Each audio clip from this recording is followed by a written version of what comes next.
തക്കാളി ഉള്ളിയും പച്ചമുളകും കറിവേപ്പിലയും ഉപ്പും ഇട്ടൊന്ന് മിക്സ് ചെയ്ത് വെക്കുക.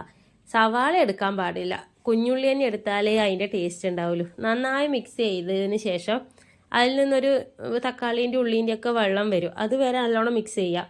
അതങ്ങനെ അടുക്കട്ടെ. നമുക്ക് ചീനച്ചട്ടിയിൽ കറിവേപ്പില അല്ല കടുക്, ആദ്യം കടുക് ഇടുക, ഉലുവ ഇടുക, കറിവേപ്പില ഇടുക, അതിന് ശേഷം ഈ മിക്സ് ചെയ്ത സംഭവം ഇടുക.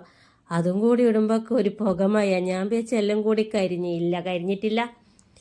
അതിലേക്ക് നമ്മളിനി മഞ്ഞൾപ്പൊടി ഇട്ട് മഞ്ഞൾപ്പൊടിൻ്റെ ആ പച്ചക്കുത്തിൽ മാറുന്നവരെ മാത്രം ഒന്ന് മിക്സ് ചെയ്യുക. അതിന് ശേഷം തൈര് ഒഴിക്കുക. തൈര് ഒഴിച്ചതിന് ശേഷം ഗ്യാസ് ഓഫ് ചെയ്യണം. ആ ചൂടിൽ ആ കറി റെഡി. നല്ല ടേസ്റ്റാണ് ആ കറി. എല്ലാവരും ഒന്ന് ഉണ്ടാക്കി നോക്കണേ. എളുപ്പത്തിൽ കറിയായില്ലേ. ലൈക്ക് ചെയ്യാനും സബ്സ്ക്രൈബ് ചെയ്യാനും മറക്കല്ലേ.